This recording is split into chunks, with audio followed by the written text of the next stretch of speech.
कैसे हो बच्चों आज हम पाठ पढ़ रहे हैं दोस्त की पोशाक।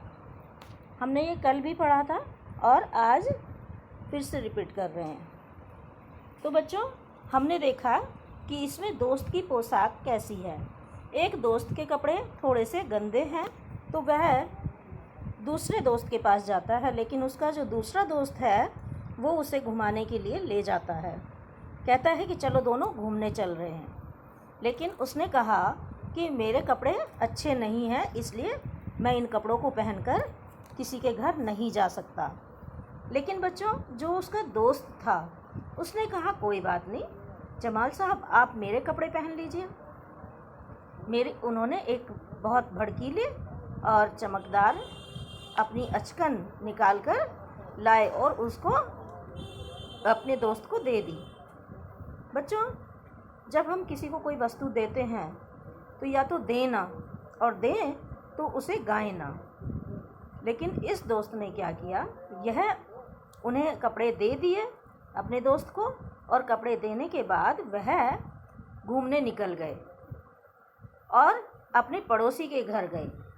नसरुद्दीन ने पड़ोसी से कहा ये मेरे ख़ास दोस्त हैं जमाल साहब, आज कई सालों बाद इनसे मुलाकात हुई।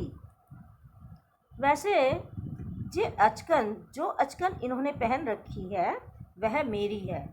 देखो बच्चों उन्हें बता दिया ना कि जो अचकन इन्होंने पहन रखी है यानी कुर्ता पहन रखा है वह मेरा है। किसका है बच्चों? अपने दोस्त के लिए उन्होंने बोला कि यह तो मेरा है। अब ये बात दोस्त, क्योंकि कोई भी नहीं चाहता कि उसकी कहीं बुराई हो।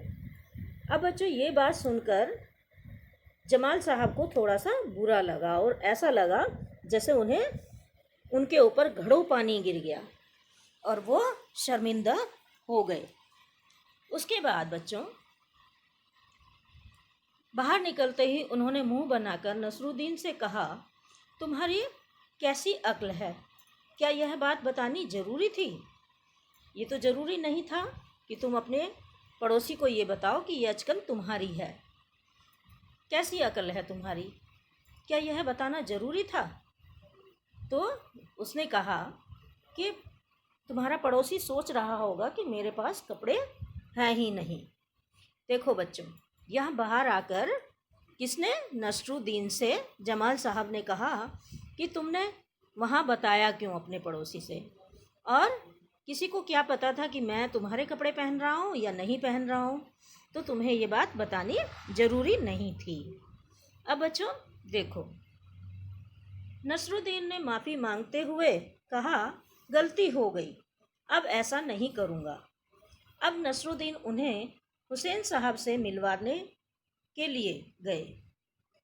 हुसैन साहब ने गर्मजोशी से उनका स्वागत सत्कार किया। अब जमाल साहब के बारे में पूछा तो नसरुद्दीन ने जमाल साहब को बताया कि ये मेरे पुराने दोस्त हैं और जो इन्होंने अचकन पहन रखी है वह इनकी अपनी ही है। यहाँ भी जमाल साहब बाहर निकले तो फिर नाराज़ हो गए, बोले झूठ बोलने के लिए किसने कहा था? क्यों? नसरुद्दीन ने कहा तुमने जैसा चाहा मैंने वैसा ही तो कहा है, पोशाक की बात कहे बिना भी काम चल सकता था, ये कहा जमाल साहब ने। उसके बारे में बताने की कोई ज़रूरत नहीं थी। अब जमाल साहब उन्हें नसरुद्दीन को लेकर फिर अपने एक अन्य पड़ोसी के पास गए। नसरुद्दीन ने जमाल साहब का परिचय उनसे करवाया। मैं आपका परिचय अपने पुराने दोस्त से करवा दूं।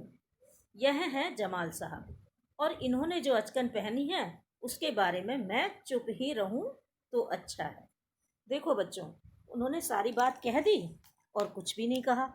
कहने के लिए ये कि मैं चुप रहा, लेकिन उन्होंने तो बता दिया कि ये अचकन जो इन्होंने पहन रखी है इसके बारे में मैं कुछ नहीं कहूँगा, क्योंकि दो पड़ोसियों को वो बताकर आ गए थे कि ये अचकन मेरी है। अब बच्चों हम इसके शब्दार्थ और कठिन शब्द करेंगे। देखो बच्चों यहाँ हम कक्षा 4 के लिए कठिन शब्द कर रहे हैं। कठिन शब्द जैसे गपशप, मामूली, बन ठन कर, परिचय, पोशाक, मुलाकात और भड़कीली। स्वीकार, अचकन, तुरंत, मामूली, नसरुद्दीन, मोहल्ले, जाहिर। पड़ोसी, जमाल साहब, जरूरी, हुसैन। अब बच्चों हम इसके शब्द अर्थ करते हैं।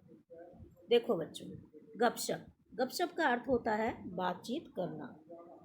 बन ठन कर यानी सज धज कर। जब हम कहीं जाते हैं तो बन ठन कर जाते हैं ना, सज धज कर जाते हैं। अब मुलाकात। मुलाकात यानी किसी से भेंट करना। अब बच्चों मामूली। मामूली यानी साधारण सी बात। परिचय करवाना, किसी को किसी से मिलवाना और उसके बारे में बताना। किसी को किसी से मिलवाना और उसके बारे में बताना। अब बच्चों पोशाक, कपड़े।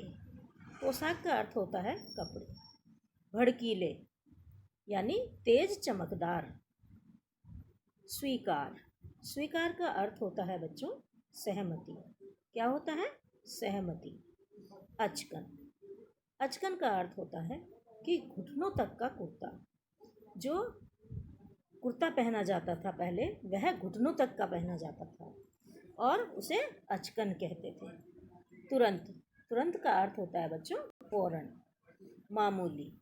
मामूली का अर्थ होता है थोड़ी सी, यानी बहुत थोड़ी सी चीज़ या बहुत छोटी सी बात। तो बच्चों आपने देखा कि हमने पाठ का स्पष्टीकरण किया और कठिन शब्द और शब्दार्थ भी किए।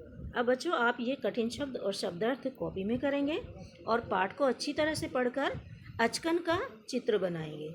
धन्यवाद।